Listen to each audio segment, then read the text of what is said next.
Week 15 has wrapped up, and it was once again another unbelievable week of NFL football. And I can't wait to talk about these games. So I have nothing else to say. Let's just get straight into it. Last week's Thursday night football game, 49ers versus Seahawks. The 49ers took the win here in pretty convincing fashion. They just had an all-around great performance from their whole entire team. Their defense was obviously lights out, played good as always, only allowing 13 points. They really didn't allow the Seahawks to get much going at all. The Seahawks struggled to run the ball against the 49ers, struggled to pass the ball against the 49ers. Like I said, 49ers defense did amazing as always. Offensively, the 49ers did amazing as well. Now, on paper, it might look like they didn't do too much because they only scored 21 points, but that's just because they had a fourth quarter where they were pretty just not there. Other than that fourth quarter, though, their offense was great the entire game. Christian McCaffrey was killing it in both the running game and the receiving game. George Kittle had one of his best games of the season, catching 4 passes, 93 yards, and 2 touchdowns. And Brock Purdy just did everything the 49ers wanted him to do this game. Played a great, clean game of football, threw for over 200 yards, 2 touchdowns, and the biggest thing, no turnovers. So the 49ers are still looking elite, even with Brock Purdy as their quarterback, and the Seahawks are starting to look like they're starting to fall out of the playoff race a little bit. I won't be surprised if they miss the playoffs entirely. Colts versus Vikings, oh my gosh, if you watched this game, then you know what went down. But if you didn't watch this game, well, I'm going to fill you in real quick. The Colts started off this game red hot. Their offense actually did something as they scored their only touchdown of the entire game, and then their defense just proceeded to carry them. So many turnovers, interceptions, fumbles, pick sixes, you name it, their defense was going all out. The Vikings literally could not get anything going because of how good the Colts defense was playing, and because of this, the Colts offense was set up in good field position every time, and they weren't able to score touchdowns, but they were able to score field goals, and 3 is better than nothing. So because of all of this, the Colts went into halftime with a lead of 33-0. I mean, it was unbelievable. At this time, it looked like the Vikings had came into their own home stadium and just forgot how to play football. It was embarrassing, but the Vikings came out in the second half and actually proceeded to put up somewhat of a fight. They were able to actually put up points on the board. Their defense had actually came out to play. And I'm going to be completely honest, the refs were honestly trying to screw the Vikings out of this game. The Vikings had 2 touchdowns that were just called back. I know one of those called back touchdowns was off of a fumble, and I'm not sure what the other one was off of. But yeah, going into the fourth quarter, the Vikings were down, I think, 26-14. It was not looking very good for them at all. But then they just got all momentum on their side and proceeded to cook up. KJ Osborne was the number 1 receiver for the Vikings this game, as he had 10 receptions for over 150 yards and a touchdown. Justin Jefferson obviously cooked as well, as he had 12 receptions, over 120 yards, also had a touchdown. Dalvin Cook actually looked like Dalvin Cook again, and Kirk Cousins was slanging that thing all over the field. And before you know it, after an unbelievable fight from the Vikings, the game is tied 36-36 heading into overtime. I think both teams exchanged possessions of the ball until the Vikings were the last team to have it. They were somewhat in field goal range. They throw it to Justin Jefferson, and a Colts defender literally holds down Justin Jefferson with all of their might to prevent him from being able to stand up and give the ball to the ref. And after that penalty, it was pretty much a chip shot for the Vikings kicker. He made it, and the Vikings somehow won this game 39-36 after being down 0-33 at halftime. The largest comeback in NFL history, Matt Ryan gave up another embarrassing, horrible, blown lead. And yeah, this game was just pure nonsense. The Vikings get another hard-fought win there, and I know a lot of people aren't really giving their credit to the Vikings because they're not really much of a strong contender of a team. But after a win like that, you got to give them their credit. You got to give them their credit. As for the Colts, I don't even know what to say. Obviously, at this point in the season, nobody expects the Colts to do anything much, but that is embarrassing to give up a 33-point lead. Ravens versus Browns, this was just a boring game that I didn't watch much of. The Ravens struggled to get anything done on offense. Despite the fact that they had a great running game going, J.K. Dobbins was playing great, Gus Edwards was playing great, they only managed to score a whopping 3 points. That Ravens offense is completely dysfunctional without Lamar, and Greg Roman needs to be fired immediately.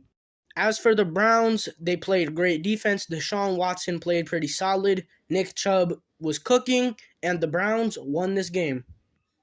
Nothing else I really got to say about this game. Like I said, boring, uneventful, uninteresting. So let's just move on.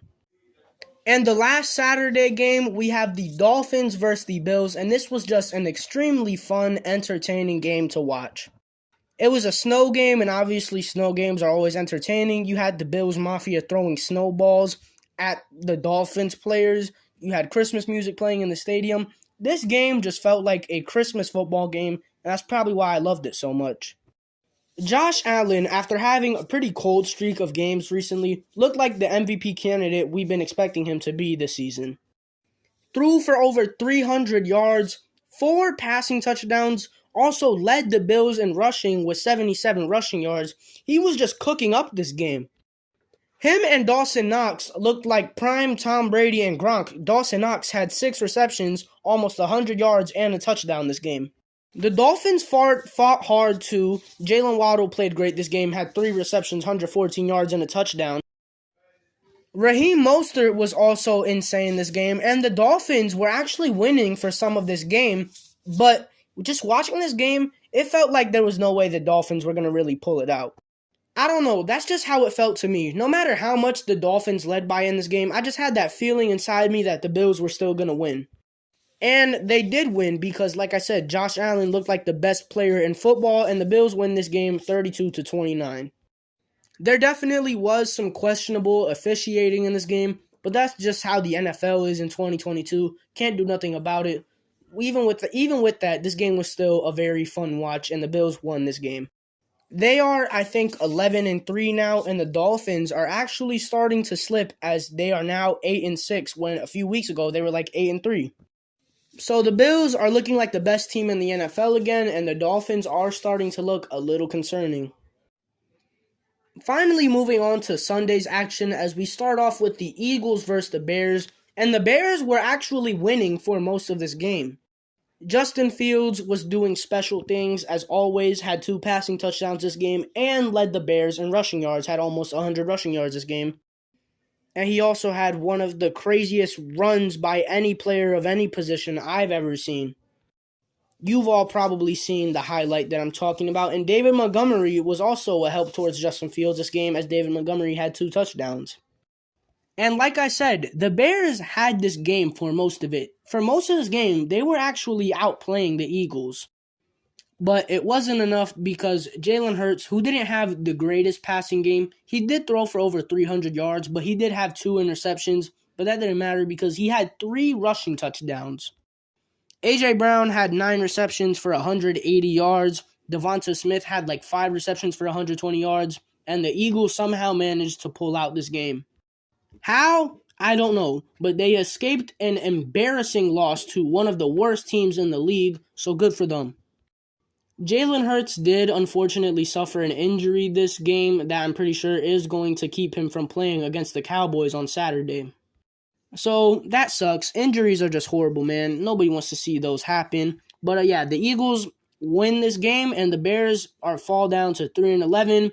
And Justin Fields continues to be one of the only bright spots on that team.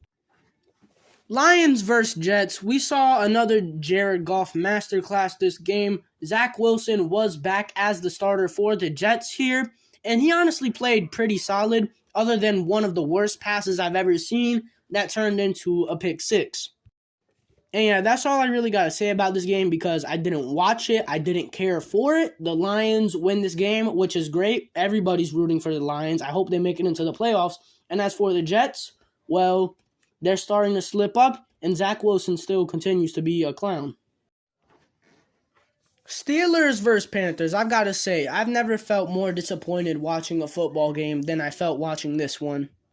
Because we could not stop the Steelers' offense. We made Najee Harris look like Derrick Henry. We made Deontay Johnson look like prime Julio Jones. We just did not have an answer to anything they did. And our offense tried to put together drives down the field and score, but it just didn't happen. The Steelers' defense had us bottled up for most of the game, and that's pretty much how I could describe this game right here. We just got flat out outplayed. There's no excuses I have to make. There's no complaints. We just got outplayed. The Steelers just played better football than us. And that pretty much just ruins all of our playoff chances, considering that the Bucs also lost this week. So with a win here, I'm pretty sure we would actually be leading the division. Oh well. Nice win for the Steelers. I can't be a big hater of them anymore. They just beat my team. As for the Panthers, I'm disappointed. Chiefs versus Texans. This game was very close and somehow went into overtime because Davis Mills decided he wanted to be the best quarterback in the NFL. Threw for 2 passing touchdowns and also had a rushing touchdown. He was literally carrying the Texans' offense on his back. This obviously wasn't enough though, because the Chiefs were able to fight back, take this game into overtime, and win it in overtime. That's all I got to say about this game. I did not watch a single snap of this one because why would I watch a game between the Chiefs and the Texans in 2022? But it turns out I should have watched this game because it actually turned out to be a very good game.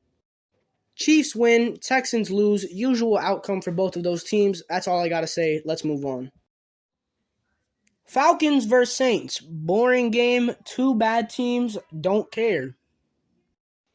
Tyler Elijah was the best player on the Falcons this game. He actually played very well.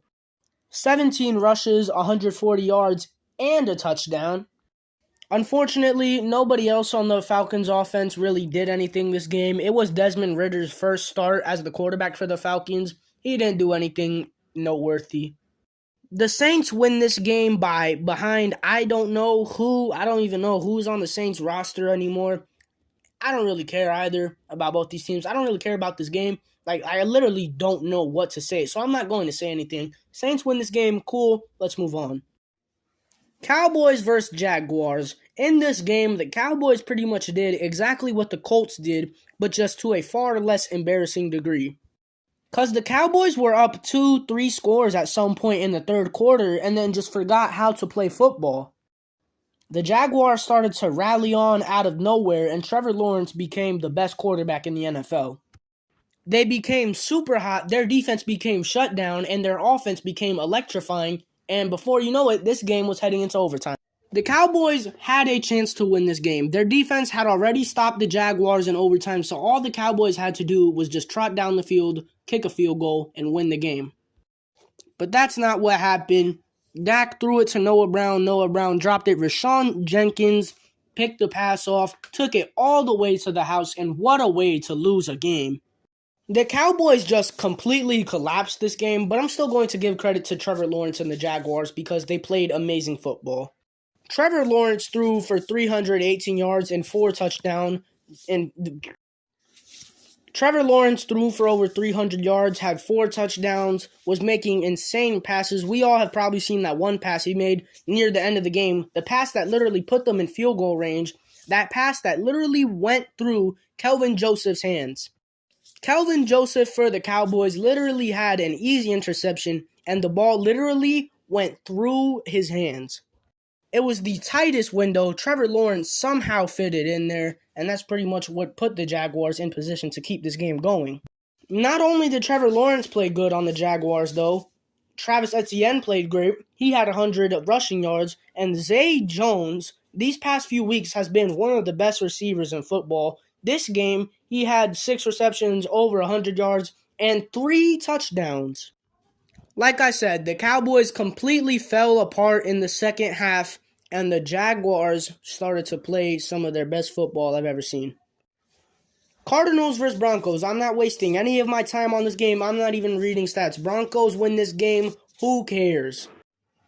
Patriots versus Raiders. This was actually a very back-and-forth game, mainly because Ramondre Stevenson put the Patriots on his back and literally carried the Patriots to glory this game. He had 170 rushing yards and a touchdown. The Raiders were also competitive in this game, though, with some help from the refs, obviously. We've all probably seen that shot of the Raiders receiver who was in the end zone, but like half of his foot was literally out of bounds, but they still called it a touchdown anyways. Hey, I don't care. That's payback for the Tuck rule. But obviously, nobody cares about what actually happened this game because that doesn't matter because the final play of the game is what matters. Game is tied 24-24. If you're the Patriots, you're probably thinking, okay, we'll try this last play to get a touchdown, but we just have overtime on our heads. We give it to Rhamondre Stevenson. He gets some space. He's running, pitches it back to Jakobi Meyers. And we all know what Jakobi Meyers did. For some reason, Jakobi Meyers decides to throw the football across the field to Mac Jones. Mac Jones obviously doesn't catch it. Chandler Jones actually catches the ball, and Chandler Jones sons Mac Jones. Pushes him into the ground and runs the rest of the way to the end zone for the touchdown. Raiders win this game in the most wild fashion I have ever seen.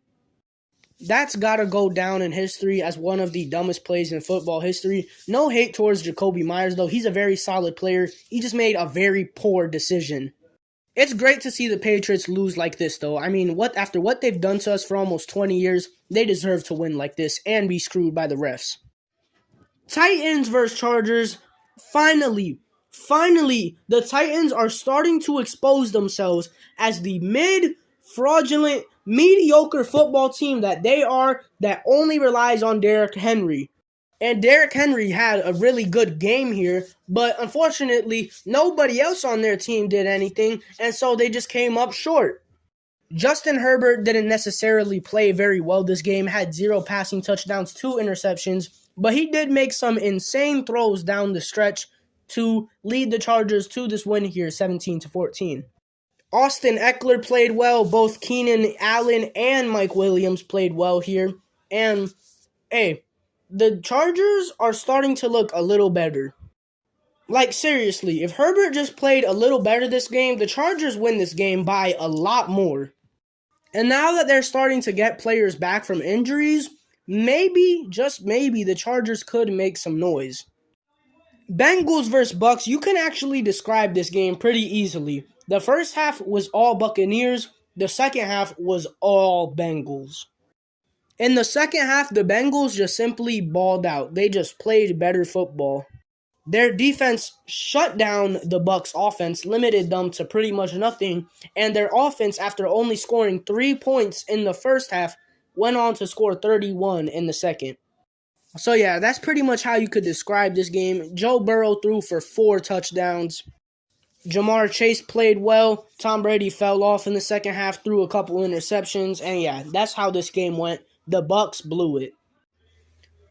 Giants versus Commanders on Sunday Night Football. Well, I'm going to be completely honest. I think the Commanders were just simply flat out screwed out of this game. I'm only saying that because I didn't watch most of this game, and I'm just going off of what people on social media are saying. Saquon Barkley finally bounced back. He had a really good game here. And yeah, the Giants win. Mickey Mouse win, in my opinion. It doesn't matter. Neither of these teams are doing anything in the postseason. And then Monday Night Football, Rams versus Packers. I don't want to talk about it. Both of these teams suck. The Packers pick up the win here. Cool, it does not matter. And now it is time for my team of the week. Starting off with the quarterback position, obviously. And I have 2 great options here. Kirk Cousins or Trevor Lawrence. And this time I'm only going to pick one. And it is really tough to pick just one quarterback here because they both had very similar stat lines and both came back from pretty large deficits. So with that said, I think I'm going to give it to Kirk Cousins. I mean, he led the largest comeback in NFL history. Not only that, but he had well over 400 passing yards, 4 passing touchdowns. Oh my god, wow, I didn't even realize how good Kirk played this week. Yeah, never mind, he did not have a similar stat line to Trevor Lawrence at all. So Kirk Cousins is my quarterback of the week. Running back of the week, I'll give it to Rhamondre Stevenson. I don't know, he's just the first guy that came to my mind. I'm pretty sure he ran for the most yards out of any running back this week, so that's why I'm giving it to him. Wide receiver, I'm going to give it to both of the Vikings guys, KJ Osborne and Justin Jefferson. It's insane how good both of these guys played, along with Kirk Cousins. Yes, it's because they were down for 30 points for half the game. But still, I mean, you put up numbers like that, I can't deny you. And then defense, ooh, this week is actually very tough. No team performed a shutout, so I can't really go with a lazy pick. Aw, damn. You know what? I'm going to go with the Bengals defense simply because of what they did in the second half. They picked off the GOAT twice this game. They also forced 2 fumbles this game. They had 4 total turnovers, and they completely shut down the Bucs offense in the second half. So yeah, that's my defense of the week, the Bengals, and yeah, that's my week 15 reactions.